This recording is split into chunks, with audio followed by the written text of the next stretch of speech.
Muy buenas noches, siendo el 4 de noviembre del 2020, miércoles, estamos en la clase de Auditoría Financiera 1, para la cual nosotros hemos traído las siguientes diapositivas, recordando nuestra última clase, la cual nosotros tocamos el tema sobre el código de ética.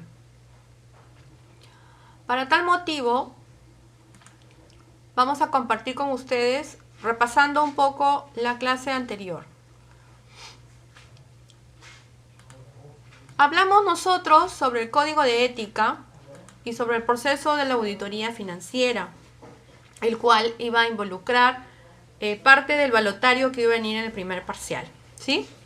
Para ello dijimos que el proceso de auditoría tenía tres fases: la fase de planeamiento, la fase de ejecución y la fase de informe, ¿no es cierto? Y esas tres fases estaban incluidas en el Manual de Auditoría Gubernamental de la Contraloría General de la República. Habíamos hablado también sobre el Código de Ética del Auditor, ¿no?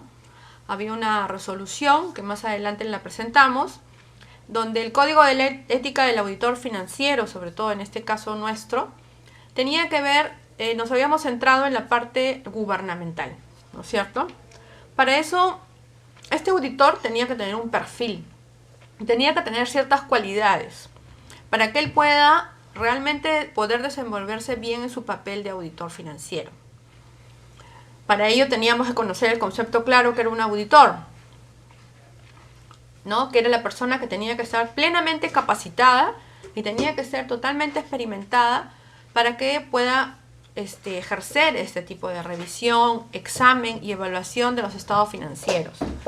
Finalmente, no solamente se dedicaban estos auditores a hacer una auditoría financiera, sino también tipo administrativa, porque en muchos casos involucraban las operaciones trasladadas o registradas en los estados financieros. Vimos también el rol del auditor en la sociedad, cómo es que se desempeñaba este profesional y qué es lo que proporcionaba finalmente este tipo de trabajo colaborando con los directivos, que era análisis, evaluaciones, recomendaciones, asesoría, ¿no? El auditor tenía que tener un perfil y eso nos quedó clarísimo. Ese perfil lo vimos en la clase anterior, ¿sí? Ese perfil lo vimos en la clase anterior y esto tenía que tener, en muchos casos involucraba ciertas facultades, ¿no? Cualquiera no podía ser auditor. Definitivamente tenías que tener cierta predisposición de servicio, cierta vocación de entrega, cierta cualidad especial investigativa, de análisis, de verificación, y obviamente todo eso aunado con las habilidades y destrezas y más la experiencia que iba adquiriendo durante todo su desempeño, ¿no? Obviamente estas cualidades innatas que tenía el auditor, que ya dijimos cuáles son, se aunaban a la parte de conocimiento. Esta parte de conocimiento tenía que tener una formación académica, obviamente, tenía que tener una formación complementaria y una formación empírica. En la formación académica hablamos que en la Contraloría General de la República necesariamente no todos eran contadores, porque por ejemplo a nivel gubernamental, a nivel Estado, existía el área de educación, el área de salud, el área de medio ambiente, ¿no es cierto? El área de energía y minas, y cada uno de esos rubros tenía que tener especialistas. Pero esos especialistas no necesariamente eran contadores, sino eran profesionales que tenían que de todas maneras verificar de alguna u otra manera que estos procesos en sus rubros se estén cumpliendo. Para ello es que la Contraloría General de la República no solamente contrata contadores, sino contrata todo tipo, equipos multidisciplinarios se llaman, ¿no? Para que ellos cuando vayan al campo a hacer las verificaciones y los cruces correspondientes, se hagan con sustento técnico, ¿no? Por eso es que estos profesionales tenían que tener este tipo de formación, ¿no es cierto? La formación complementaria es aquellas que se obtienen mediante seminarios, talleres, conferencias, etc., a lo largo de toda su vida profesional de este auditor. Y obviamente la formación empírica también era porque se tenían que, conforme él iba a realizar las auditorías, iba adquiriendo, ¿no? Bueno, las habilidades y destrezas que posee el contador van a ayudarlo, sí, definitivamente, a que pueda cumplir con mucha naturalidad este tipo de labor. Para ello tiene que tener, como dijimos, una mente analítica, una capacidad de negociación, una iniciativa, el saber escuchar, ¿no? El saber escuchar es una de las cualidades principales que tiene que tener el auditor. La experiencia. Cuando hablábamos de experiencia, la experiencia lo da el tiempo, ¿no? Y esa experiencia solo se consigue trabajando en el rubro de auditoría, ¿ya? Bueno, ahí ya comenzábamos a ahondar sobre el tema y yendo a la parte de la ética, la responsabilidad profesional, ¿no? Hay muchos, el que es auditor entrega una firma, ¿no? Entrega un nombre. El que es contador también, solo que a veces no lo tomamos en serio. Y una de las cosas importantísimas es la ética. Lo habíamos dicho, como veíamos en este cerebrito, que la ética estaba en cada uno de nosotros, ¿no es cierto? Con mucha humildad, pero teníamos que tener ética. Esta ética era un conjunto de normas que lamentablemente obedecen a cada individuo, ¿no es cierto? O sea, la ética no te la enseñan. La ética, hay un curso de ética en la universidad o en los posgrados, ¿no? Pero en realidad esta ética está en cada individuo. Y esta ética está formada por diferentes tipos de valores, ¿no? Como vemos acá, la honestidad, la lealtad, la integridad, el respeto a los demás, sentido de responsabilidad. Y esto viene, como se dice, de adentro, ¿no? De casa. Entonces, la pregunta sería, entonces, profesora, ¿cómo es que vamos a ser auditores? Bueno, es que ya dijimos desde un inicio de que el auditor tiene que tener un perfil. Bueno, el que quiere ser buen auditor, ¿no? Ay, qué aburrido, ¿no? Pero en realidad tú tienes que tener ciertas cualidades para que no sientes qué aburrido, ¿no? Porque esas cualidades están innatas en ti, que es el análisis crítico, el tema del escuchar, el tema metodológico. Todas esas cualidades que tiene el auditor van viéndote es innato o no, parte de tu perfil, ¿no? Si tienes otras cualidades que no son malas, bueno, pues no podría ser auditor. Pero uno de los principios que no solamente tiene que tener el auditor, sino todos los profesionales en sí, ¿no? Es la ética profesional. ¿Cómo se define la ética profesional? Dijimos ese día que era el conjunto de principios asumidos voluntariamente por quienes profesan una determinada profesión, por razones de integridad,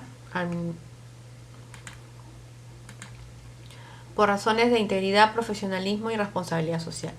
Como ustedes ven acá, son asumidos voluntariamente.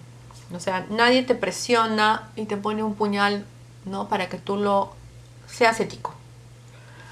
Eso nace de cada uno, ¿no? Y entonces, ¿en manos de quién estamos? Decimos nosotros, ¿no? Entonces estamos en manos de Dios, ¿no? En realidad, la ética profesional es de acuerdo a cada uno de los profesionales que se va encontrando. Y definitivamente, por eso ahí hablamos también el juramento que hacemos los contadores, ¿no? No sé los demás profesionales, pero en mi caso aquí en Lima, cuando yo juramenté, me colegié de contadora, mi mano derecha estuvo sobre la Biblia y mi mano izquierda estuvo así, ¿no es cierto? Yo juré por Dios y por la patria, ¿no? Quiere decir entonces que, al igual que el médico se entrega, es un juramento hipocrático, nosotros hacemos también un juramento, los contadores, ¿no? Ese juramento es ante Dios y ante la patria. Supuestamente tú tienes que, si tienes esos valores, decir no a muchas cosas, ¿no? Y acá paré un poco y dije también de que va a depender mucho de cada uno de ustedes cuando se enfrenten a la vida profesional. y se encuentren con, ¿no?, ciertas cosas que en realidad no son tan éticas, ¿no? Aquí hablamos también un poco de la toma de decisiones, ¿no? La decisión que tú vayas a tomar como profesional dependerá de tu futuro. No solamente tu futuro profesional, sino tu futuro como con valores, ¿no? Hay dos caminos, ¿no? El camino técnico, el camino analítico, el camino profesional, que es un camino que va a estar lleno de muchos, es un camino angosto, ¿no? Lleno de varios tropiezos, eso es cierto. Pero es un camino lleno de cosas que se pueden superar, ¿no?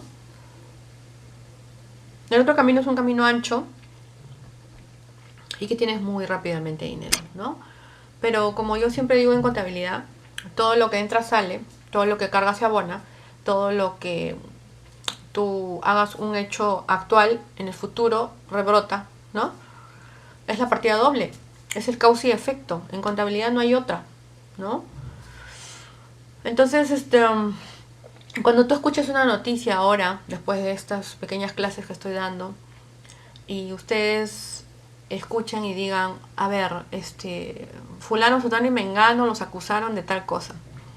Pero a mí me han dicho que, y he leído de que en auditoría hay que tener evidencias, ¿no? Primero la ética, ¿no? Como profesional auditor, tú tienes que hacer toda una revisión. Después de toda esa revisión, administrativamente, porque es un efecto administrativo en hacer una auditoría, tú sacas un resultado, una observación, ¿no es cierto? Esa observación se puede convertir en una inconsistencia, ¿no es cierto? Y finalmente puede ser una observación, puede llegar a ser negativa, ¿no?, en el dictamen. Pero bueno, no necesariamente, como dirían algunos, ahí va a depender de la ética del profesional. Hay muchas cosas, ¿no?, que se han dicho, que se hablan, pero yo siempre, como todos, les repito, todos los profesionales que he trabajado en el sector público muchos años, dos cosas en la auditoría. El dictamen del auditor, ¿qué dice? La opinión del auditor, una. Y dos, si el auditor en ese dictamen dice de que existen evidencias físicas de que hubo algún indicio de que estuvo mal hecha alguna operación intencionadamente, hay que ver las pruebas, ¿no es cierto? No podemos acusar deliberadamente a nadie si no tenemos pruebas físicas. El sustento técnico es la evidencia. ¿Y la evidencia cuál es? Un comprobante de caja, una emisión de un comprobante en contra de la norma tributaria, en este caso la ley de contrataciones, ¿no? Entonces no es tan sencillo decir, no, el señor fulano, no, un momentito. En auditoría, nosotros tenemos que tener dos cosas. El dictamen del auditor, donde está la opinión del auditor, y él lo tiene que haber hecho con ética profesional. No le tiene que interesar absolutamente nadie, ninguna opinión de nadie, ni de su madre, ni de su padre, ni nadie, ¿no? Totalmente independiente, una. Y dos, que en ese dictamen él evidencie físicamente que existen indicios con evidencias físicas de esas observaciones, ¿ya? Entonces, ser auditor no es fácil, ¿no es cierto? Porque tú tienes que, bueno, si lo haces bien, ¿no? Si lo haces conscientemente como los auditores serios lo hacen. Si lo vas a hacer como vemos que algunos lo hacen, no, pues, no es nada serio, ¿no? Así que hay que escuchar bien antes de tomar decisiones, ¿no? Hay que escuchar bien las noticias. No todo lo que dicen en la calle es cierto, ¿no? Nosotros ya somos profesionales y podemos analizar, desmenuzar primero, ¿no?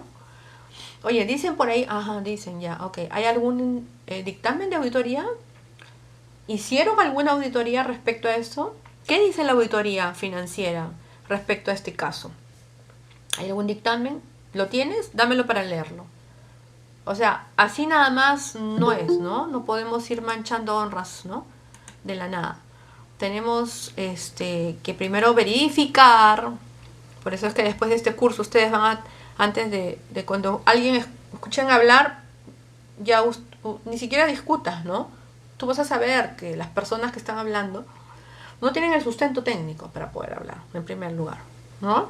En cambio tú sí, porque ya tú sabes de que auditoría primero tiene que emitir un informe, un dictamen, y ese dictamen se hace con un conjunto de valores dentro de los cuales está integrado la ética profesional.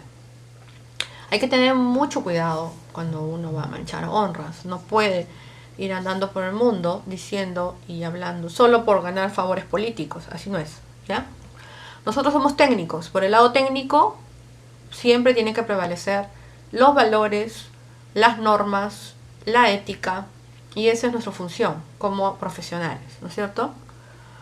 Muy bien, eso hablamos respecto a la ética, que era absoluta, que era universal y que era inviolable. Absoluta porque su validez no se encuentra supeditada a normas extrañas, sino que por el contrario es ella y la determina. Es universal porque obliga a todos los profesionales que se encuentran en igualdad de circunstancias, a todos. Y es inviolable por su propia naturaleza, no pierde valor aunque sea incumplida, ¿no? También hablamos sobre los principios fundamentales del auditor, ¿no? Que eran, me parece, 5. Ahí está. Integridad, objetividad,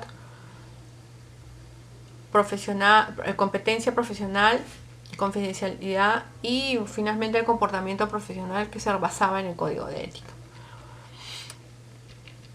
Básicamente hasta ahí era la exposición, lo demás era un repaso.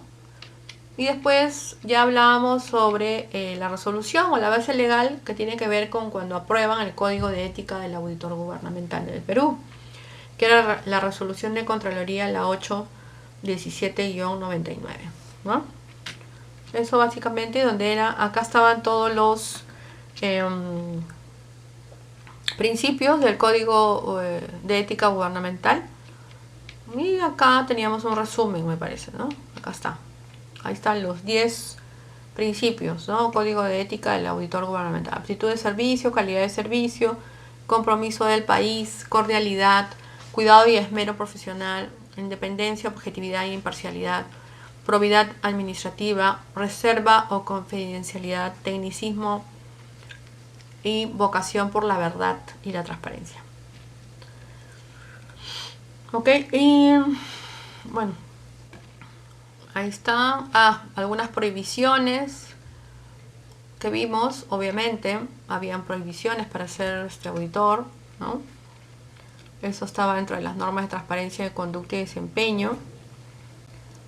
Y bueno, las sanciones. Eso fue la clase anterior. Y bueno, en la clase anterior ya nos deslizábamos también que era una NIA, una norma internacional de auditoría. Habíamos visto las NAGAS, las NAGUS, y ahora hicimos un breve repaso sobre las NIAs, ¿no? ¿Qué eran las NIAs? Eran normas internacionales globales, ¿no? Para todo el mundo, y tenía objetivos que eran mejorar la credibilidad de la información financiera y garantizar que estos servicios se cumplan de manera óptima, ¿no? Los entes reguladores eran entes internacionales, ¿no es cierto? Ahí estaba el Consejo de Normas Internacionales de Auditoría y Atestiguamiento, por ejemplo. Bueno, eso no iba a venir, ¿no? Era demasiado. Para ponerles un ejemplo, hay talleres de las NIAs donde se la pasan con 3 NIAs todo el taller, ¿no? Es bastante el trabajo. En realidad el trabajo del auditor es bien laborioso, ¿no? Y se necesita software para esto, ¿no? Pero bueno, igual vamos aquí hablamos de algunas NIAs principales, las más chicas, la 200, ¿no? Tocamos algunas de ellas. Hoy día hemos traído también otras grandes, pero acá solo hicimos como 3, me parece, a modo de ejemplos, ¿no? Bueno, eso fue lo que hicimos la clase anterior. Bueno, ya que estamos varios, vamos a iniciar la dinámica de trabajo. Ya voy a dejar de compartir y voy a cortar la grabación por un minuto para poder continuar Vamos a cortar la grabación por un minuto para comenzar con la dinámica de trabajo y continuar con la exposición del curso del día de hoy, 4 de noviembre del 2020, sobre auditoría financiera. Ok, vamos a continuar con la clase del día de hoy, siendo 4 de noviembre, sobre el curso de auditoría financiera. Ya habíamos estado hablando sobre las normas internacionales de auditoría, sobre que involucran sobre todo el proceso de auditoría que se realiza, auditoría financiera que se realiza en una entidad. En este caso habíamos tocado el tema de la auditoría gubernamental, la auditoría financiera o entidades gubernamentales. Habíamos dicho de que la auditoría financiera tenía 3 fases: planeamiento, ejecución e informe, y que esto estaba plasmado en el Manual de Auditoría Gubernamental de la Contraloría General de la República. En la clase anterior tocamos algunas NIAs generales, las del principio, pero después ya comenzamos a hablar sobre las NIAs que hablaban de la evidencia. La evidencia de auditoría. La evidencia de auditoría, señores, es la evidencia física, ¿no es cierto? La evidencia donde se sustenta el hecho de la distorsión contable, de la inconsistencia que más adelante se convertirá en una observación, ¿no es cierto? Esta evidencia física tiene que estar debidamente... no estoy compartiendo, un ratito, vamos a compartir.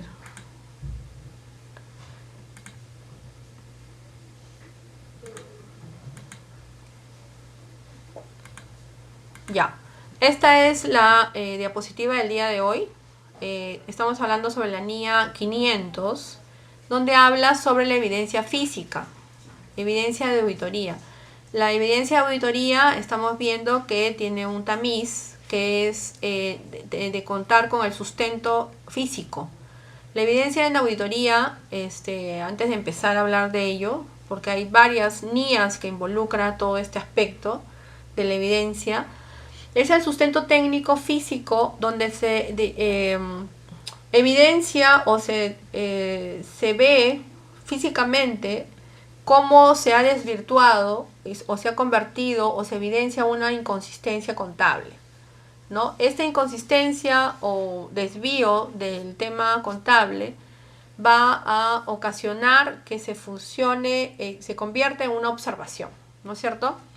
Después que se ha determinado la inconsistencia y se ha determinado la observación, dentro de una auditoría financiera, esto se puede dar una medida correctiva. Si es administrativa, no hay problema, porque se puede corregir vía una medida correctiva, vía un proceso de mejoramiento continuo. Pero también es cierto de que en estas situaciones de auditoría financiera también pueden existir evidencias de auditoría que se conviertan en observación, la medida correctiva no sea suficiente, porque dentro de esa medida correctiva, después de haber hecho el dictamen, ese informe puede servir para un fiscal para poder convertirse en un delito penal, ¿no es cierto? Es un elemento, esta evidencia es parte de un proceso, ¿no es cierto? O sea, no es que la auditoría sea la que acuse, no. Producto de todo el proceso de auditoría sale una observación, perdón, una inconsistencia. Esa inconsistencia se convierte en observación, en esa observación se convierte en se plasma en un informe, en un dictamen de auditor, y ahí se ve si se puede dar la medida correctiva. Es más, se da la medida correctiva, la Contraloría o los auditores hacen las recomendaciones y sancionan administrativamente a funcionarios mediante cartas o suspensiones, ¿no es cierto? Si es administrativo. Pero si alguien considera, algún fiscal considera que hay algo de un indicio de un delito penal, ese informe de auditoría, que es el dictamen final del auditor, ¿no? Es parte de una investigación, pero eso es en otro ámbito, es el ámbito judicial, el ámbito penal. Aquí estamos hablando del ámbito administrativo, ¿no? Ahora, dentro de una auditoría, después de haber realizado toda la evidencia de auditoría y haber conseguido todo ello, se puede sancionar. Sí, hay sanciones, claro. Las sanciones son administrativas porque en realidad las auditorías no tienen mandato judicial. O sea, el que haces una auditoría, sacas un informe, es un tema netamente administrativo, ¿no? Las sanciones son administrativas, pueden ser inicios de procesos administrativos dentro de la institución, pero no significa que te van a hacer un juicio con un proceso de auditoría. Te pueden sancionar y este informe es parte de un proceso si alguien lo denuncia, ¿correcto? Pero no es que el proceso de auditoría vaya de frente a un juicio, no es así, ¿no es cierto? Hay un proceso. Estamos hablando del ámbito administrativo. El ámbito administrativo donde pueden ser sancionables, donde pueden ser sujetos de procesos administrativos los funcionarios, ¿no? Pero de ahí que esto pueda acusarse con esto no es así, ¿no? O sea, para el delito penal, si se quiere llamar de colusión, por ejemplo, alguien tiene que denunciar ese hecho por la vía penal, ¿no es cierto? Y según el Código Penal, ese hecho, bajo el Código Penal, esta colusión, tiene que un ciudadano denunciar que este hecho es penal. Y ya se abre un proceso. En ese proceso puede incluirse este informe de auditoría. Este informe de auditoría sería parte del proceso, ¿no es cierto? Porque, es más, algunos de los defendidos que estén ahí pueden tomar como evidencia, si es a favor de ellos, obviamente, este proceso de auditoría, ¿no? Pero igual, es un proceso administrativo, no es penal. Es un elemento para el tema penal, pero no es que sea mandatorio, ¿no? Entonces, son dos cuerdas diferentes, ¿no? Por eso digo yo que primero hay que ir por el comienzo y tampoco podemos andar por la vida acusando a todo el mundo. Así no es, ¿no? Muy bien. Entonces, la NIA 500, que tiene que ver con la evidencia de auditoría. Aquí vamos a tomar algunas NIAs que hablan sobre la parte posterior al inicio de la auditoría, en este caso ya cuando la obtienes la evidencia, ¿no? Tenemos a la NIA 501, las consideraciones específicas para las partidas, la 505, confirmaciones externas, la NIA 510, trabajos iniciales, la NIA 520, procedimientos analíticos, la NIA 530, muestreo de auditoría, la NIA 540, auditoría de estimaciones contables, incluyendo estimaciones del valor razonable y revelaciones relacionadas, la NIA 550, partes relacionadas, la NIA 560, hechos posteriores, la NIA 570, negocio en marcha, la NIA 580, declaraciones escritas. Como verán, estas NIAs es cuando ya el trabajo está haciéndose y va a terminar, ¿no? Pero si ustedes observan, hablan de algunas normas internacionales que tienen que ver, por ejemplo, con el muestreo de auditoría. Así como tan simple lo ven, no es cierto? Por eso yo digo que para ser auditor tienes que tener ciertas cualidades, ¿no? Una de ellas es, la ética, de hecho, la responsabilidad también, pero tienes que tener unas cualidades de paciencia, de bastante análisis, ¿no? Pero un análisis profundo, ¿no? Porque no es ese análisis que agarramos las cuentas del balance y analizas las cuentas y cruzas con los reportes, no, ese análisis no. Es un análisis más profundo, ¿no? Tienes que hacer otros procedimientos más específicos. Por ejemplo, hay una NIA, la 520, que la vamos a ver ahora, donde haces procedimientos analíticos, ¿no? Es todo un proceso, o sea, cada hecho que tú vas avanzando en la auditoría es un procedimiento, ¿no? Entonces, es otra forma de enfocar el tema netamente contable, en este caso es la revisión de los estados financieros, ¿no? Es un grado más, ¿no? Vamos a comenzar entonces con algunos ejemplos. Por ejemplo, esto es un informe de los contadores independientes, ¿no? Ellos informan al accionista y a la junta directiva de una compañía X, donde han efectuado las auditorías a los estados financieros, de los cuales le incluye un balance al 31 de diciembre del 2010 y los estados conexos, ¿no? La responsabilidad de la gerencia de los estados financieros te dice la gerencia responsable, obviamente, ¿no? La gerencia es la responsable, ante los estados financieros, eso es de cajón. La responsabilidad del auditor. La responsabilidad del auditor, lo que hablaba hace un momento nuestro compañero Raúl, me parece, si no es lo más importante, después de la ética, es un valor o una cualidad que debe tener todo profesional que ejerce la auditoría. A mi caso, yo he apoyado muchos auditores participando en equipos, porque yo no soy auditor, yo soy magíster pero en administración. Pero como trabajé muchos años, 12 años en el sector público, me llevaban en ese equipo para poder mirar, ¿no? Y justo elegir el hecho que había ahí, ¿no? Y justo yo acertaba, ¿no? Porque yo les decía, revisen acá, revisen acá, revisen acá.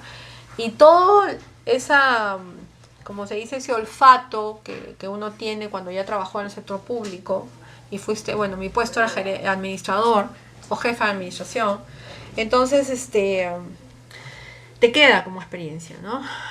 Entonces tú esa experiencia la tenías que realizar. Me ha tocado, no soy auditor, pero me ha tocado que he tenido que llegar a una empresa del Estado y he tenido que auditar a colegas míos, ¿no? Y ellos pensaron que yo llegaba en el equipo y dijeron, ya nos abrochamos porque aquí está la doctora Laguna y no va a pasar nada. Pero lo que no sabían es de que si tú estás en un equipo de auditores y estás mostrando algún tipo de profesionalismo, tienes que conservarlo hasta el final, ¿no es cierto? Bueno, lamentablemente logré detectar un tema habían aplicado mal el tema de la ley de contrataciones y habían contratado a una orden de servicio que no debían hacerlo, ¿no?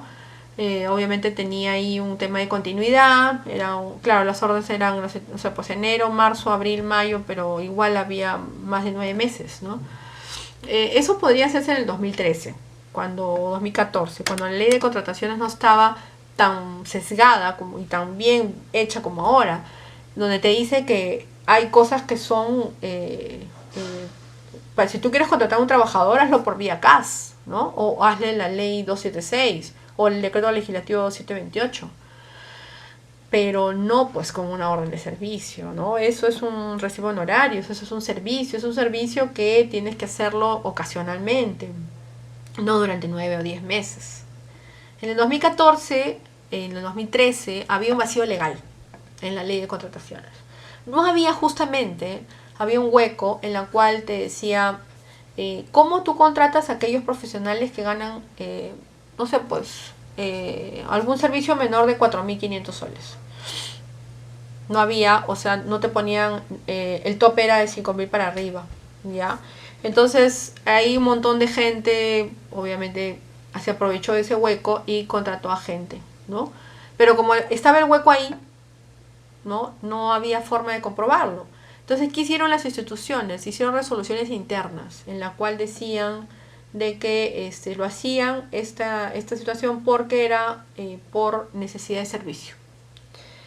Y bueno, la Contraloría entró, miró y no encontró sanción, porque en realidad la ley de contrataciones decía que lo podías hacer. Eso fue en el 2013-2014. Ya, entonces, pero ahora ya no. Ahora ya no, está bien clarito, ¿no? O sea, no puedes tú contratar a nadie que tenga características de permanencia, dependencia, vínculo de subordinación por más de 8 horas. Eso es un trabajador, en las cuales tienes que hacer un proceso de CAS, tienes que un decreto legislativo 728 o el decreto de la carrera pública 276. Eso es, no hay más. Bueno, si estás en el sector del Poder Ejecutivo o parte también del Congreso, ¿no? En el tema de educación, bueno, tienen sus leyes, el tema del Poder Judicial también y el tema de salud también. Aunque en salud todos son casos, ¿no? Como ahorita están protestando en la calle porque la mayoría de gente es caso, ¿no?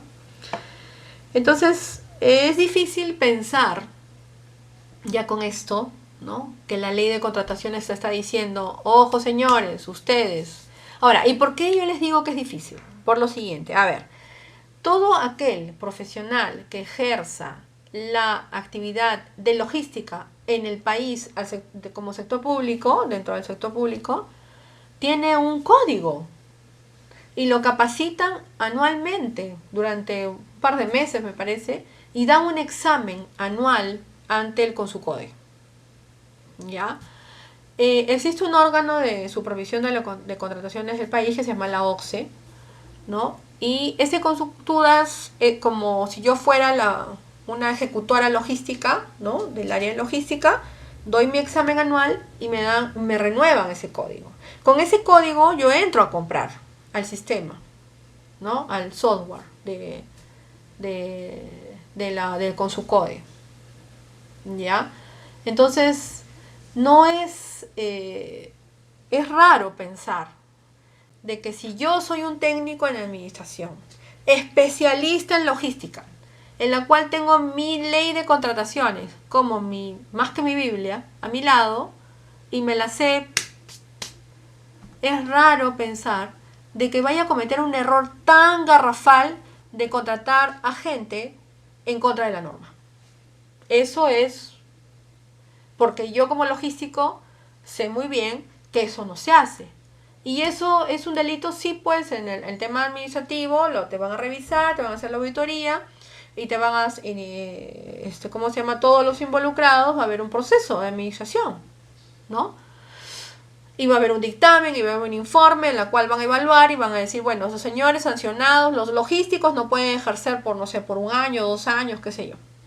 Así es como procede, ¿no? El tema de la sanción por la vía administrativa.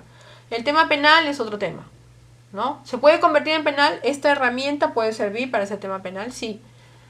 Pero tiene que comprobarse igual, ¿no? Tiene que hacerse todo un proceso. Pero es raro, ¿no? Raro si tú ya eres un especialista en logística, te conoces a la norma, te conoces la ley de contrataciones, sabes muy bien que eso no se puede hacer y es una burrada que tú contrates a gente que tenga 9 o 10 meses, te hablo ahorita 2020 con la nueva ley de contrataciones, o sea, eso es impensable. Yo me pongo en el lado de un logístico y el logístico me dice, o sea, no pues, no hay forma, ¿no? Entonces es difícil, ¿no? Pensar que un logístico haga todo en contra de la norma. Todo traslada la norma. O sea, se ha metido un harakiri así, pero del mismo japonés samurái. No, o sea. Y se ha metido no solo él, ¿no? Se metió el jefe de administración. O sea, miren, es el jefe de logística.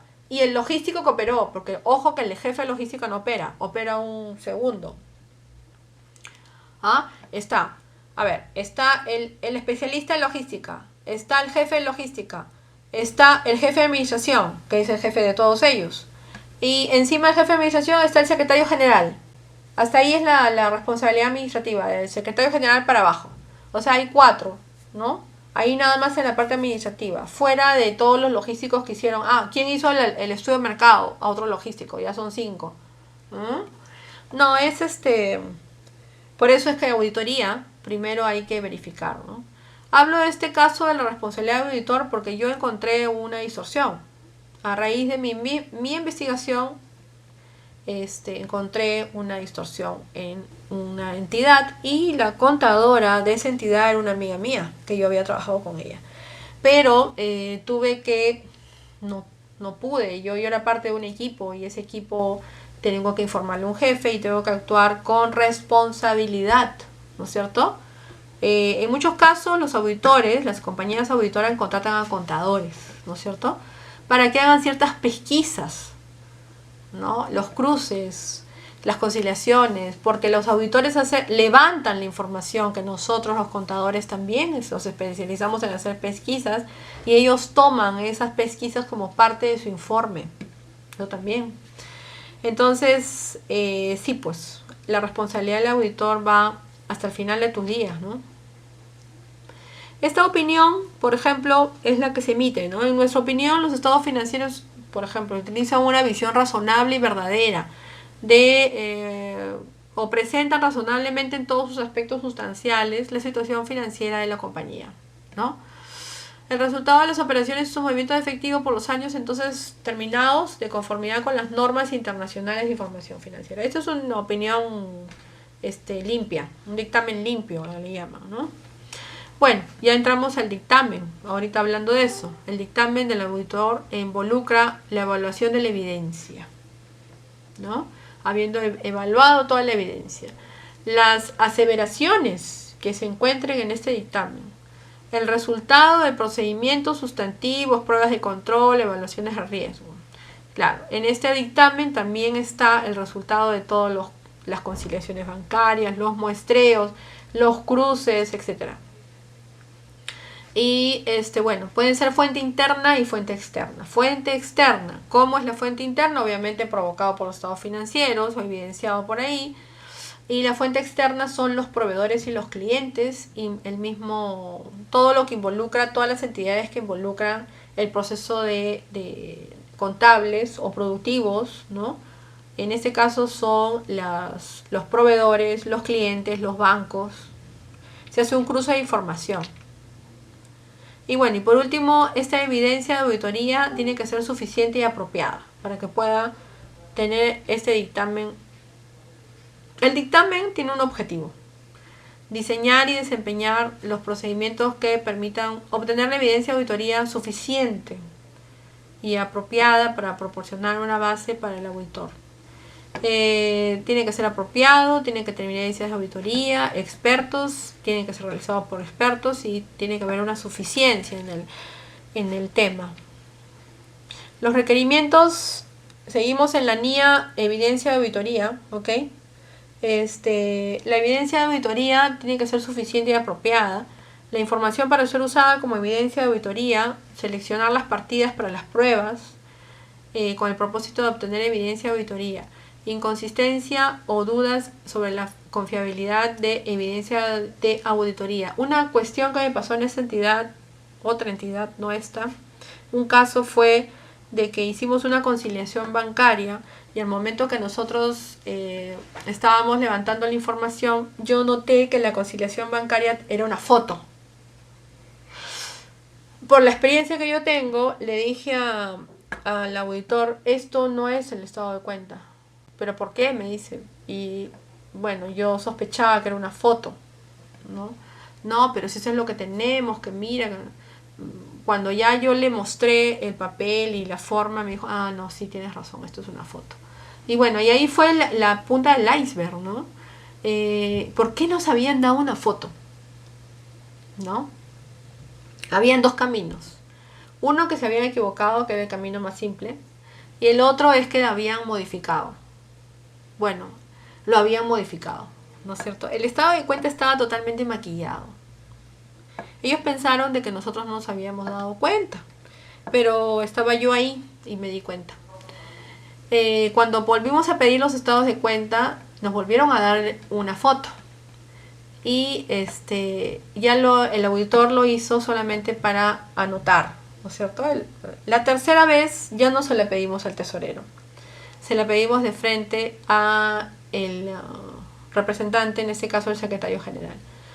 El secretario general pidió el estado de cuenta al jefe de administración y el jefe de administración trajo el estado de cuenta real.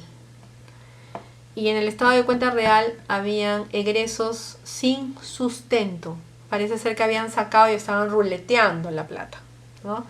Y eso fue la punta del iceberg, digo, porque de ahí yo pedí todos los estados de cuenta, porque aparentemente no solamente era la única foto, sino que habían más. ¿Qué habían hecho? Habían tomado la foto sobre otro y habían pegado movimientos en esos estados de cuenta. Pero lo que hicimos fue también pedir los estados de cuenta al banco. Y el banco nos dio las evidencias físicas finalmente, que eran las últimas que había cotejado el administrador, para poder saber que esto era una evidencia formal. Entonces, la NIA 500, que te habla de la evidencia de la auditoría, es una NIA súper importante porque es donde comienzas a ver las puntas del iceberg, ¿no? De muchos casos. Bueno. Esta evidencia tiene que ser suficiente. Por eso es que se realizan procedimientos de auditoría, ¿no? Acá están algunos procedimientos de evaluación de riesgo. Por ejemplo, esos procedimientos de evaluación de riesgo es en base a fórmulas estadísticas, ¿no? Inspecciones, observación, confirmación externa, recálculos, reprocesos, procedimientos analíticos, investigación. Claro, nosotros tenemos que realizar todos los procedimientos para poder buscar en dónde están cometiendo la inconsistencia, dónde se evidencia esa consistencia, ¿no? Las conciliaciones bancarias es una forma, ¿no?, de poder evidenciar una situación adversa, inconsistente.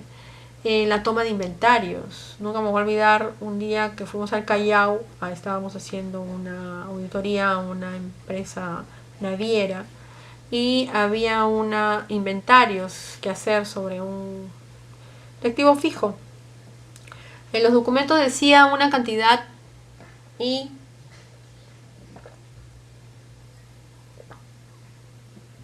en el físico había otra. ¿Qué se hicieron? Ahora, acuérdense pues que las navieras tienen naves, pues, ¿no?, inmensas que trasladan containers. Bueno, pues mis estimados, simplemente habían desaparecido una nave, así de concreto, y no había la nave por ningún lado. Nos fuimos al puerto de Callao, nos mandaron a Matarani porque dijeron que de repente se había quedado en Matarani, fuimos a Matarani, de ahí regresamos a Tacna, nada, la nave nunca apareció. Cuando levantamos el informe, perseguimos a la nave para ver si había, y cuando mediante la observación, ¿no?, hicieron ellos un recálculo, una toma de inventarios, qué sé yo, y nos fuimos hasta Tumbes. A ver, y en Tumbes, los empleados de ese almacén nos confesaron de que esa nave había sido fondeada, de alguna u otra manera fondeada, le llamaban ellos. ¿Y por qué? Porque en esa nave habían encontrado droga.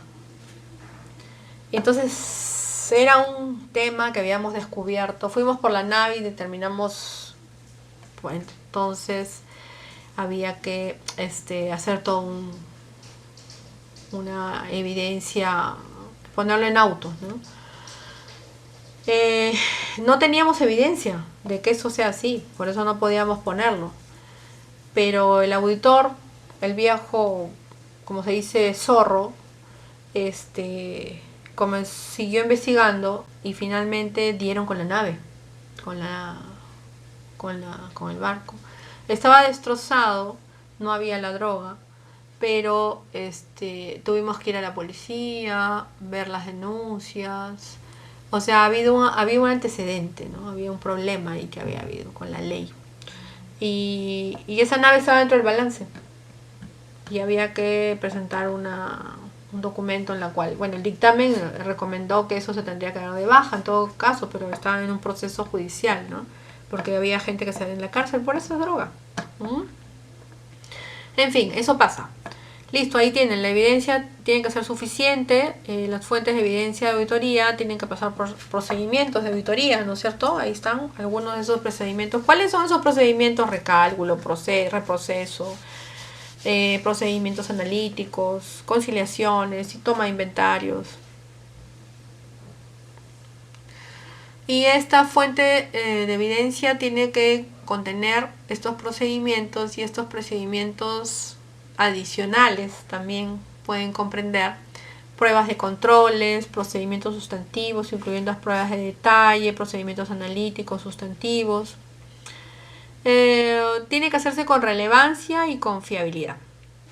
Relevancia porque trata de la conexión lógica con que alude al procedimiento de auditoría. Y cuando sea apropiado, la aseveración bajo consideración. O sea, te están diciendo que habla con propiedad, ¿no es cierto? Habla con sustento, habla con conexión lógica, no hables por hablar. En auditoría tú no puedes hablar o escribir. Lo que tú aseveras tiene que ser bajo consideración. Ahí está, es la relevancia. Y confiabilidad porque se va a usar como evidencia de auditoría. Es grave, ¿no? La cual es influenciada por su fuente y su naturaleza. Y las circunstancias bajo a las que se obtiene, ¿no? Tienen que ser fuentes independientes fuera de la entidad. La generada internamente aumenta cuando los controles son efectivos. Tiene que ser obtenida directamente por el auditor, o sea, nosotros tenemos que, el auditor tiene que ir a hacerlo. Tiene que haber una documentación de soporte y los documentos tienen que ser originales, no puede ser cualquiera, ¿ya? Bueno, selección de partidas para las pruebas. Hay que seleccionar qué partidas contables van a entrar en lo que tú presumas que puede estar, ¿no? Cuentas por cobrar, cuentas por pagar, etcétera. La población constituye un pequeño número de partidas de gran valor. Hay un riesgo importante. Las pruebas asistidas por computadora también, ¿no? La selección de las partidas específicas, alto valor a las partidas claves. Todas las partidas por encima de una cierta cantidad y las partidas para obtener información. Bueno, el muestreo de auditoría. Ahí eso lo vamos a discutir en la NIA 530 si es que llegamos, porque ya son 9:40. A ver, vamos ahora a pasar después de la NIA 500 a la NIA 501. Esta se llama, evidencia de auditoría, consideraciones específicas para las partidas seleccionadas.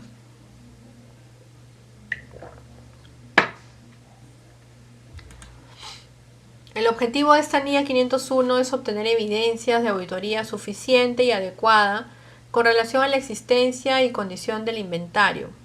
Por ejemplo, totalidad de litigios y reclamaciones que involucran a la entidad, presentación y revelación de la información por segmento de acuerdo con el marco de referencia a la información financiera aplicable.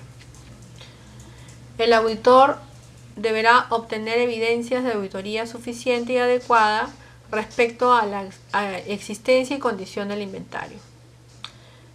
Por ejemplo, presencia en el conteo físico del inventario para evaluar las instrucciones y procedimientos de la gerencia, observar el desarrollo de los procedimientos del conteo de la gerencia, inspeccionar el inventario y llevar a cabo las pruebas de conteo. Llevar a cabo procedimientos sobre los registros finales del inventario realizado en fecha distinta de los estados financieros. El auditor no pudo asistir al conteo, otro procedimiento o modificación. No, el auditor tiene que estar presente en el conteo, no puede dejar de estar. Y los inventarios bajo custodia y control de un tercero. Ahora vamos a ver, bueno, estamos viendo acá, ¿no? Hemos visto inventarios, ahora vamos a ver el tema de los litigios. Acá en el tema de los inventarios es cuando se detectan bastantes inconsistencias, ¿no? Y ahora en el tema de este conteo físico, lamentablemente es donde surgen las diferencias, ¿no? Las diferencias físicas con las diferencias que están sustancialmente plasmadas en los estados financieros. Y hay un tema, ¿no? Aquí es donde participa el auditor y tiene que estar presente él en el conteo, en la verificación, porque acá aplica la técnica de observación, ¿no? Y esto es un cruce de información, porque tiene que ver si es que el inventario que han plasmado es realmente el que están conteniendo, ¿no? Entonces, no, el auditor lo tiene que hacer, él es el que tiene que hacer esto y tiene que estar presente en la toma de estos inventarios. ¿Ok? Bueno, sigamos entonces con el siguiente punto que tiene que ver con el tema de los litigios y reclamos, ¿no? Bueno, hay una cantidad de empresas, en este caso del sector público, que están involucradas en algunos litigios y en algunos procesos judiciales, ¿no? Entonces ellos tienen que verificar, los auditores me refiero, que estos tipos de litigios y reclamos vayan a, por qué motivo fue, ¿no? Estos litigios, y las cuales puedan incrementar un riesgo de error significativo, ¿no? Estas investigaciones están con la gerencia, con los asesores legales, hay que revisar minutas de junta directiva, comunicaciones entre la entidad y su asesor, revisar las cuentas de gastos legales. Siempre hay riesgos porque son procesos, ¿no es cierto? Y estos procesos hacen que se ponga bastante engorrosa esta parte, ¿ya? Entonces, el riesgo del error material respecto al litigio, tiene que haber una carta de confirmación preparada por la gerencia y enviada por el auditor, donde las respuestas sean directamente al auditor. O sea, el auditor manda una carta y tiene que estar respondida por la gerencia. El auditor deberá solicitar representaciones escritas de todos los miembros de la... en donde sean respuestas directamente a los temas, ¿no? La negación de autorización de la gerencia al auditor para comunicarse o reunirse con los abogados también modifica el dictamen del auditor, ¿no? O sea, ¿qué pasa? Hay casos de que los gerentes no autorizan que nosotros, los auditores, o bueno, los que representan el tema de auditoría, se reúnan con los abogados de la empresa, ¿no? Ok, sigamos entonces con la... y en ese caso tenemos el tercer punto que tiene que ver con la presentación y revelación de la información por segmento de acuerdo con el marco referencial de la información financiera aplicable. Información del segmento, ya, obtener evidencia de auditoría con relación a la presentación y revelación de la información del segmento, de acuerdo con el marco contable aplicable a través del entendimiento de los métodos utilizados al determinar la información del segmento y llevar a cabo procedimientos analíticos u otros procedimientos de auditoría adecuados según las circunstancias. Muy bien, hemos visto dos NIAs, la NIA 500 y la NIA 501. Vamos a pasar a la NIA 505. Bueno, ahí nos quedamos, chicos, porque ya se nos acaba el tiempo. Aparte nos falta un videíto que vamos a ponerles, que va a ser bastante interesante. A ver. Y posteriormente no se vayan porque voy a tomar la foto también y pasar la lista. No sé, ahorita veo 20 personas. Ojalá que estemos todos a la hora de la toma de la lista, porque no he tomado la foto por si acaso. Creo que el video lo ponemos el viernes, porque no hay ahorita ya tiempo, ¿no? Y aparte veo que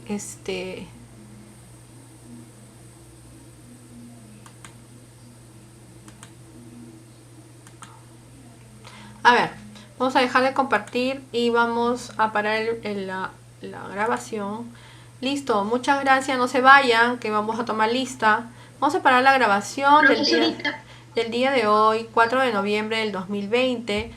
Ha sido la clase de auditoría financiera, el tema de las normas internacionales de auditoría. Muchas gracias, buenas noches, hasta la próxima.